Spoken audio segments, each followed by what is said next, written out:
Sekarang kita ke pertemuan kedua. Itu dibuka modulnya halaman 13 tentang pencatatan. Jadi sekarang kita ke prakteknya. Kemarin teorinya, sekarang kita langsung ke prakteknya. Setiap kejadian yang memiliki dan bernilai dalam nominal uang, maka kejadian tersebut harus dicatat ya. Nah, ini pencatatan yang pertama kalau jurnal penerimaan kas. Misalkan ada transaksi penerimaan penjualan tunai. Nah, otomatis kan menerima uang, menerima kas. Kasusnya seperti ini. Pada tanggal 1 Desember, PT Argo ini melaksanakan penjualan tunai ke Dissolution atas transaksi, maka Dissolution mentransfer uangnya. Jadi Dissolution ini adalah pelanggannya dari Argo Talang ya. Dissolution ini pelanggannya.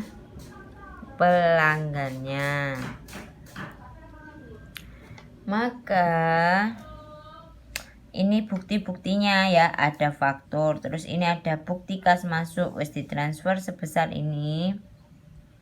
Bukti kas masuk ini lengkap dengan keterangan pembeliannya apa saja, bisa dilihat nanti modulnya. Nah, terus dibalik. Jika penjualan menggunakan metode fisik, nanti akan saya jelaskan habis ini ya. Kalau pakai metode fisik, maka tampilannya seperti ini. Bank tadi yang saya jelaskan, banknya akan bertambah. Bank maksudnya kas di bank ya. Kas di bank bertambah, masuknya di debit. Kemudian penjualan sama dengan pendapatan. Pendapatannya juga bertambah atau penjualannya bertambah, masuk di sisi kredit. Nah, gandengan nih, karena ini kan dibalik ada PPN-nya ya, ini. PPN 10%, maka ditulis kalau penjualan gandengannya PPN keluaran. Nah, PPN keluarannya bertambah 10% dari nilai ini. Nah, jadi kasnya bertambah di sisi debit, penjualan bertambah karena penjualan itu pendapatan, maka bertambah ditulis di sisi kredit. Nah, gandengannya karena ada pajaknya ditulis PPN keluaran, bertambah di sisi kredit. Ini sama ini harus sama nominalnya ya. Ini kalian jumlahkan pasti hasilnya ini.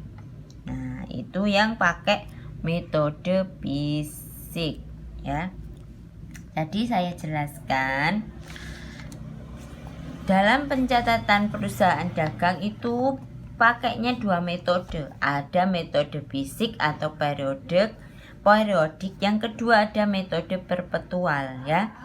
Di sini dilihat, misalkan ada transaksi pembelian, maka jurnalnya adalah pembeliannya bertambah ya. Pembeliannya bertambah, masuk di sisi debit. Kemudian kalau secara tunai, maka kasnya bertambah ya. Karena melakukan pembelian tuku, berarti kasmu berkurang di sisi kredit ya. Kemudian kalau secara kredit, otomatis utang berarti utangmu nambah. Utang nambah di sisi kredit sesuai dengan pedoman tadi, dilihat lagi aturan debit kreditnya ya.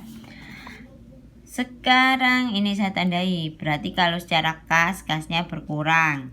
Kalau secara kredit berarti utangi sing nambah ya, mergo mbok bayari.